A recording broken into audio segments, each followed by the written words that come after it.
बहुत समय पहले की बात है। एक राज्य का राजा बहुत चिंतित था क्योंकि उसकी पत्नी का जन्मदिन नजदीक आ रहा था। यूं तो कहने को वह राजा था, लेकिन फिर भी उनके वैवाहिक जीवन में हजारों प्रकार की समस्याएं थीं।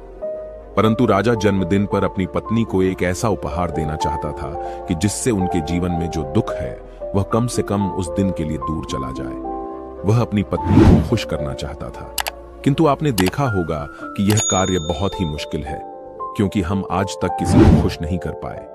हम चाहे लाख कोशिशें ही क्यों न कर लें, लेकिन हम कभी किसी को खुश नहीं कर पाते, क्योंकि यह खुशी हमारे पास नहीं है और न ही सामने वाले के पास है जो हमारे पास है ही नहीं।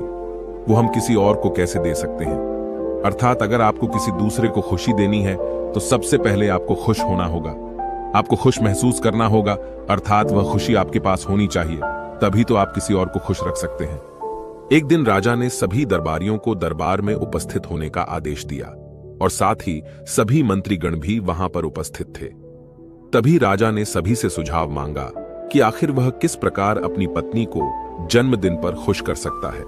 आखिर वह उन्हें कैसा उपहार दे जिस कारण राजा की पत्नी खुश हो सके।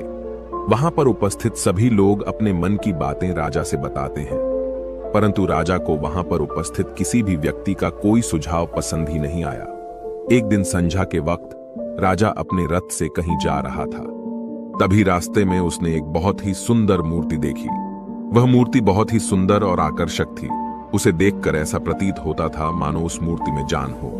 उस मूर्ति को देखकर राजा बहुत प्रसन्न हुआ और वह तुरंत ही मूर्तिकार के पास पहुंचा और राजा उस मूर्तिकार से कहता है, तुम तो बहुत बड़े कलाकार हो, तुम्हारी मूर्तियों में चांद नजर आती है। ऐसा प्रतीत होता है कि तुम्हारी मूर्तियां जीवित हैं। हम तुम्हारी इन मूर्तियों को देखकर बहुत प्रसन्न हैं। हम चाहते हैं कि तुम्हारी सारी मूर्तियां हमारे दरबार में शामिल हो। यह सुनकर वह मूर्तिकार बहुत प्रसन्न हुआ, जैसे उसे कोई खजाना मिल गया। लेकिन तभी राजा ने उस मूर्तिकार से एक और बात कही, देखो, मैं चाहता हूं कि तुम मेरे दरबार में शामिल हो जाओ, किंतु उससे पहले तुम्हें हमारे लिए हमारी रानी की ऐसी मूर्ति बनानी होगी जिसे देखकर वह खुश हो जाए और अपने सारे दुख दर्द भूल जाए। और यदि तुम ऐसा न कर सके तो मैं तुम्हारा सर धड़ से अलग कर दूंगा। राजा के मुख से यह सुनकर मूर्तिकार घबरा गया, उसके पसीने छूट गए। वह राजा को मना भी कैसे करे, इसीलिए उसने न चाहते हुए भी राजा को स्वीकृति दे दी। राजा उस मूर्तिकार की बात सुनकर बहुत प्रसन्न हुआ और वो वापस महल लौट गया। लेकिन उधर दूसरी तरफ जो मूर्तिकार अब तक बहुत प्रसन्न था, जो अपने मन से मूर्तियां बनाया करता था, जो हमेशा खुश रहता था, अब वह दुखी हो गया था। वह गहरे दुख में चला गया था। वह डर के कारण रानी की मूर्तियां बनाना शुरू करता है, परंतु जो भी मूर्ति बनाता था उस मूर्ति को देखकर ऐसा प्रतीत होता था मानो वह मूर्ति बहुत दुखी है, उसे किसी प्रकार का कोई दुख है। एक के बाद एक उसने कई सारी मूर्तियां बना डाली, परंतु कोई भी मूर्ति ऐसी नहीं थी जिसे देखकर कोई भी खुश हो सके, जिसे देखकर यह प्रतीत हो कि मानो उस मूर्ति में जान है और वह मूर्ति देखकर कोई भी अपना दुख भूल जाए। और यह इस कारण हो रहा था क्योंकि मूर्तिकार भीतर से बहुत दुखी था, जो उसकी मूर्तियों के रूप में साफ और स्पष्ट नजर आ रहा था। राजा ने उस मूर्तिकार को 1 सप्ताह का समय दिया था, किंतु 4 दिन तो उसने यूं ही व्यर्थ कर दिए। अब उसके पास केवल 3 दिन का ही समय बचा था, जिसके बारे में सोच सोचकर उस मूर्तिकार का गला सूखा जा रहा था। डर के कारण अब उसके हाथ पैर भी काम करना बंद कर चुके थे।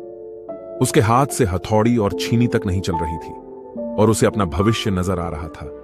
उसे नजर आ रहा था कि राजा उसे मृत्यु दंड दे रहा है। उसके बाद उसके परिवार का क्या होगा, उसके परिवार को कौन संभालेगा। यह सोच सोचकर उस मूर्तिकार का मन बैठा जा रहा था। तभी उसने एक योजना बनाई। वह अपने परिवार को साथ लेकर रात ही में गांव छोड़कर चला जाएगा। यह सोचकर वह तुरंत घर लौटा। उसने सारा सामान बांधा, अपनी पत्नी और अपने बच्चों को भी तैयार किया। वह जैसे ही घर से निकलने वाला था कि तभी उसने देखा कि राजा के सिपाही वहां पर तैनात हैं। यह देखकर वह मूर्तिकार और भी घबरा गया। वह समझ नहीं पा रहा था कि क्या करे। यदि वह यहां से भागने की कोशिश करता है और पकड़ा जाता है तो राजा उसके साथ साथ उसके परिवार को भी मृत्यु दंड दे देंगे। वह कुछ समझ नहीं पा रहा था। तभी वह जमीन पर बैठ गया और रोने लगा और अपनी पत्नी से कहता है, अब से तुम्हें बच्चों का ख्याल रखना होगा। मेरा और तुम्हारा साथ यहीं तक था, क्योंकि राजा ने जिस प्रकार की मूर्ति का मुझे आदेश दिया है, मैं उस प्रकार की मूर्ति नहीं बना पा रहा, जिस कारण राजा मुझे मृत्यु दंड दे देंगे, वह मेरा सर धड़ से अलग कर देंगे, और उसके बाद तो तुम्हें ही बच्चों का ख्याल रखना होगा। इतना कहकर वो जोर जोर से फूट फूट कर रोने लगा। देखते ही देखते रात बीत गई और अगले दिन सुबह सुबह उस मूर्तिकार के दरवाजे पर एक गुरु भिक्षा मांगने आए। मूर्तिकार ने उन्हें भिक्षा लाकर दी तो मूर्तिकार बहुत परेशान लग रहा था, जिसे देखकर गुरुवर उस मूर्तिकार से कहते हैं, बेटा, हमारे जीवन में दुख और सुख तो आते ही रहते हैं। हमारे जीवन में दुख और समस्याएं तो होती ही हैं, किंतु इन सभी दुख और समस्याओं का समाधान और निवारण भी होता है, परंतु हम केवल दुख और समस्याएं ही देखते हैं। उन दुख और समस्याओं के छिपे निवारण और समाधान को हम कभी नहीं देख पाते। यदि तुम ध्यान से देखोगे तो हर समस्या का समाधान है और हर दुख का निवारण भी है। मैं यह अच्छी तरह जानता हूं कि तुम यहां से अपनी पत्नी और बच्चों को लेकर भाग जाना चाहते थे, किंतु ऐसा हो नहीं सका। उस मूर्तिकार ने जब गुरु के मुख से यह बातें सुनी तो वह उनके चरणों में जा गिरा और हाथ जोड़कर उन गुरुवर से कहता है, हे गुरुवर, आप ही बताइए मैं क्या करूं। राजा ने मुझे मूर्ति बनाने का आदेश दिया है, किंतु मैं चाहकर भी मूर्ति नहीं बना पा रहा, और यदि मैंने मूर्ति नहीं बनाई तो राजा मुझे मृत्यु दंड दे देंगे, और उसके बाद मेरे परिवार का क्या होगा, उनका ख्याल कौन रखेगा। तभी गुरुवर उस मूर्तिकार से कहते हैं, बेटा, आंख बंद कर लेने से कुछ नहीं होने वाला, क्योंकि दुख और समस्याएं तो वहीं की वहीं खड़ी रहती हैं। ध्यान देने और कर्म करने से सब कुछ बदल जाता है। यदि तुम केवल आंखें बंद करके यह सोचोगे कि तुम्हारी समस्याएं चली जाएंगी तो ऐसा कभी नहीं होगा। इतना कहकर उन गुरुवर ने उस मूर्तिकार के कानों में कुछ कहा और उसके बाद वह वहां से चले गए। उन गुरु के वहां से चले जाने के बाद वह मूर्तिकार महल गया, जिसे देखकर राजा उस मूर्तिकार से कहता है, लगता है तुमने समय से पहले ही एक अद्भुत मूर्ति तैयार कर ली है। बताओ वो मूर्ति कहां है, मैं भी उसे देखना चाहता हूं। इस पर मूर्तिकार जवाब देते हुए कहता है, महाराज, अभी तक मैंने मूर्ति तैयार नहीं की है, परंतु आपके दिए हुए समय पर मैं अवश्य ही वह अद्भुत मूर्ति तैयार कर लूंगा। लेकिन उससे पहले मेरा एक बार महारानी से मिलना बहुत आवश्यक है, अन्यथा वह अद्भुत मूर्ति तैयार नहीं हो पाएगी। राजा ने उस मूर्तिकार की सारी बातें ध्यानपूर्वक सुनी और उसके बाद राजा ने मूर्तिकार को महारानी से मिलवाया। मूर्तिकार महारानी से मिलने के बाद महारानी से प्रश्न करते हुए कहता है, महारानी जी, किसी भी औरत के जीवन का सबसे बड़ा दुख क्या हो सकता है। इस पर महारानी जवाब देते हुए उस मूर्तिकार से कहती हैं, किसी औरत का मानव बन पाना उसका सबसे बड़ा दुख है। तभी वह मूर्तिकार महारानी से एक और प्रश्न करते हुए कहता है, महारानी जी, किसी औरत के जीवन का सबसे बड़ा सुख क्या है। महारानी उस मूर्तिकार के इस प्रश्न का जवाब देते हुए कहती है, किसी भी औरत के जीवन का सबसे बड़ा सुख उसके पति और उसके बच्चों का उसके पास होना है। महारानी के मुख से अपने प्रश्नों का जवाब जानकर मूर्तिकार बहुत प्रसन्न हुआ और उनसे आज्ञा लेकर वह वापस अपने घर लौट आया, और अब से वह दिन रात उस मूर्ति पर काम करने लगा। देखते ही देखते पूरे 3 दिन पूरे हो गए।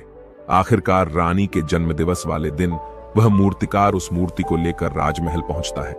लेकिन अब राजा के मन में यह बेचैनी थी कि पता नहीं उस मूर्तिकार ने आखिर कैसी मूर्ति बनाई होगी, पता नहीं वह मूर्ति महारानी को पसंद आएगी भी या नहीं। इस प्रकार के कई प्रश्न राजा के मन में चल रहे थे। राजा के मन की बेचैनी लगातार बढ़ती ही जा रही थी, लेकिन उधर दूसरी तरफ राजा को उस मूर्तिकार पर पूर्ण विश्वास भी था, क्योंकि राजा ने पहले ही उस मूर्तिकार के हाथों की कला देखी हुई थी। इसलिए एक तरफ उनके मन में यह भी विचार चल रहे थे कि उस मूर्तिकार ने जरूर ही अद्भुत मूर्ति बनाई होगी। वह मूर्ति सफेद कपड़ों से ढकी हुई थी। तभी राजा ने उस मूर्ति की ओर इशारा करते हुए रानी से कहा, यह आपका जन्म दिवस का तोहफा है, इसे कबूल करें। उसके बाद रानी ने अपने हाथों से उस मूर्ति से वह कपड़ा हटाया और उस मूर्ति को देखते ही रानी की आंखों से आंसू बहने लगे, और यह देखकर राजा को ऐसा प्रतीत हुआ कि मानो महारानी को यह मूर्ति पसंद नहीं है। इसलिए राजा ने तुरंत ही क्रोधित होकर अपने सिपाहियों को आदेश दिया और उस मूर्तिकार को बंदी बनवा लिया। लेकिन तभी महारानी राजा से कहती है, रुकिए, इस मूर्तिकार ने तो मेरा दुख और सुख एक ही मूर्ति में निकाल दिया है। इस मूर्ति में मेरे पति मेरे साथ है और मेरे हाथ में मेरा बच्चा है। इससे सुंदर मूर्ति मैंने आज तक नहीं देखी। ये बहुत ही लाजवाब है, अद्भुत है। इससे सुंदर तोहफा मेरे लिए और कोई नहीं हो सकता। काश ऐसा मेरे जीवन में वास्तव में हो जाए, मेरे पति भी मेरे साथ हों और मेरे हाथों में मेरा बच्चा हो। महारानी की ये सारी बातें सुनकर और मूर्ति को देखकर राजा को अपनी गलती का एहसास हुआ। राजा अपनी प्रजा और अपने साम्राज्य की देख रेख में इतना व्यस्त रहता था कि वह कभी अपनी पत्नी को समय नहीं दे पाता था, जिस कारण राजा की आंखों से आंसू बहने लगे और दरबार में उपस्थित सभी लोग वह मूर्ति देखकर हैरान। आज तक किसी ने भी ऐसी सुंदर और जीवित मूर्ति नहीं देखी थी, जिसमें सुख और दुख एक साथ नजर आ रहे हों। उसके बाद उस राजा ने उस मूर्तिकार को रिहा करवाया और उसे ढेरों इनाम दिए और अपने राज्य दरबार में जगह भी दी। किंतु उस मूर्तिकार ने इनाम तो स्वीकार कर लिया, परंतु राज दरबार में उसे जगह नहीं ली और हाथ जोड़कर राजा से कहता है, हे महाराज, मेरी आपसे विनती है, आपने मुझे चेतावनी दी थी, यदि मैं ये मूर्ति नहीं बना सका तो आप मुझे मृत्यु दंड दे देंगे। किंतु मैं आपसे बस इतना ही कहना चाहता हूं, हम में से चाहे कोई भी प्राणी क्यों ना हो, सभी के प्राण उतने ही कीमती है जितना कि आपका या महारानी के हैं। इसीलिए किसी को भी बिना दोष के दंड नहीं देना चाहिए। मेरी पत्नी ने मुझसे कहा था कि राजा की दोस्ती और दुश्मनी दोनों ही अच्छी नहीं है, इसीलिए मुझे आपके राज दरबार में कोई स्थान नहीं चाहिए। मैं अपनी छोटी सी दुनिया में बहुत खुश हूं। मैं अपने छोटे से परिवार के साथ बहुत खुश हूं। मैं आज तक जो करता आया हूं मुझे वह पसंद है और मैं अपने पूरे जीवन काल वही करना चाहता हूं। मैं जैसा हूं, जिस हाल में हूं, मुझे बहुत प्रसन्नता है कि मैं आज इतना खुशहाल इंसान हूं। अब मुझे आज्ञा दीजिए। इतना कहकर वह मूर्तिकार वहां से चला गया। दोस्तों, इसी प्रकार हमारे जीवन में भी बहुत बड़े बड़े संकट और दुख आते जाते हैं, किंतु वास्तव में तो यह दुख और संकट हमें कुछ सिखाने के लिए आते हैं, किंतु हम तो केवल उन दुख और समस्याओं को ही देखते रह जाते हैं। हम उनका निवारण खोजने का तनिक भी प्रयास नहीं करते, और जब हम दुख के समय क्रोध करते हैं तो हम वास्तविकता में अपना ही नुकसान कर लेते हैं। जो व्यक्ति समझदार होते हैं वह अपने दुख और परेशानियों से यह सबक सीख ही लेते हैं कि उन्हें विषम परिस्थितियों में शांत रहकर उन दुखों का निवारण करना चाहिए, उन समस्याओं का समाधान करना चाहिए। किंतु हम में से अधिकांश लोग यह नहीं सीख पाते और वे लोग दुख और परेशानियों के समय पर क्रोधित हो ही जाते हैं। वह इस बात को अच्छी तरह जानते हैं कि हमें दुख और समस्या के समय पर शांत रहना चाहिए और उसका समाधान खोजने का प्रयास करना चाहिए, किंतु हम बार बार वही गलती दोहराते रहते हैं। जब भी हमारे सामने कोई विषम परिस्थिति उत्पन्न होती है तो हम बार बार क्रोधित हो जाते हैं और क्रोध में आकर हम अपना ही नुकसान कर लेते हैं, क्योंकि क्रोध में हम कभी भी कोई चीज सीख नहीं सकते। क्रोध में हमारा मस्तिष्क काम करना बंद कर देता है और उसे केवल वह परिस्थिति नजर आती है, वह समय नजर आता है जो उसके खिलाफ है और जो जीवन के दुखों से, इन समस्याओं से कुछ सीख नहीं पाता। ऐसा व्यक्ति पूर्ण रूप से एक दलदल में फंसे हुए इंसान की तरह है, जो परिस्थितियों के दलदल में कुछ इस प्रकार फंस चुका है कि वह वहां से निकल नहीं सकता। फिर वह चाहे कितना भी हाथ पैर क्यों न मार ले, और जितना हाथ पैर मारेगा वह उतना ही उस दलदल में फंसता चला जाएगा। जबकि आपको हाथ पैर न मारकर बल्कि शांत रहकर अपने मस्तिष्क का प्रयोग करना चाहिए और यह सोचना चाहिए कि इस दुख, इस समस्या और इस विषम परिस्थिति का समाधान क्या हो सकता है। किंतु आप तो अपने आप को पहले से ही दलदल में डाल चुके हैं और ऐसी स्थिति में आप बाहर निकलने के बारे में न सोचकर लगातार और हाथ पैर मारकर आप अपने आप को उस दलदल में और भी नीचे डुबाते जा रहे, तो ऐसी परिस्थिति में आप भला उस समस्या, उस परिस्थिति का सामना कैसे करेंगे, वहां से बाहर कैसे निकलेंगे। और वहीं पर जो व्यक्ति थोड़े भी जागृत है, जो दुख और समस्याओं का निवारण और समाधान खोजने में वास्तव में अपना समय लगाते हैं, वह यह जानते हैं कि निवारण और समाधान एक हीरे की तरह है, वह हीरे की खान की तरह है। जिस प्रकार एक हीरे को ढूंढा जाता है, फिर उसे तराशा जाता है, जिसके बाद उस हीरे की कीमत बहुमूल्य हो जाती है, ठीक वैसे ही दुख और समस्या में समाधान और निवारण खोजने की आवश्यकता होती है और वह हमें खोजने भी चाहिए।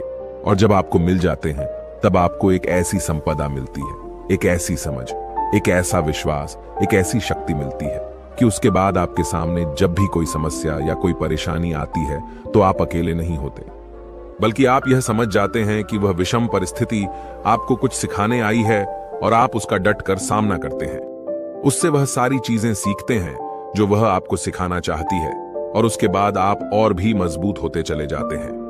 आपका विश्वास और भी बढ़ता चला जाता है, आप और भी शक्तिवान और बलवान होते चले जाते हैं। इसीलिए महात्मा बुद्ध कहते हैं कि यदि दुख है तो उसका निवारण भी है। यदि समस्या है तो उसका समाधान भी है। इसलिए केवल दुख में उलझे मत रहिए, बल्कि उस दुख का निवारण कीजिए, और यही आपको करना चाहिए। केवल हाथ पर हाथ धरे बैठे रहने से या फिर यूं ही समय को व्यर्थ गंवाने से आपको कभी भी उसका निवारण नहीं मिलेगा, बल्कि जितना आप उस दुख और समस्या से अपनी जान छुड़ाकर भागने की कोशिश करेंगे, उतनी ही तीव्रता से आपके पीछे भागेगी। और जैसे जैसे समय बीतता जाएगा, वह दुख और समस्या और भी विकराल रूप ले लेगी, और तब उसका सामना करना और भी मुश्किल हो जाएगा। इसलिए यदि कोई दुख और समस्या अभी आपके सामने है, तो उसे लड़िए, डटकर सामना कीजिए, उससे सीखिए और निवारण कीजिए। दोस्तों, आपने आज के इस वीडियो से क्या सीखा, वह मुझे आप कमेंट में बता सकते हैं। इसी के साथ में उम्मीद है कि आपको आज की वीडियो पसंद आई होगी। तो इस वीडियो को उस इंसान को शेयर करें जिससे यह कहानी सुनने की जरूरत है, और उसी के ठीक बाद चैनल को सब्सक्राइब करें। तो चलिए फिर मिलते हैं ऐसी एक और नई वीडियो में एक नए मैसेज के साथ। तब तक के लिए अपना ख्याल रखें। धन्यवाद और नमो बुद्धाय।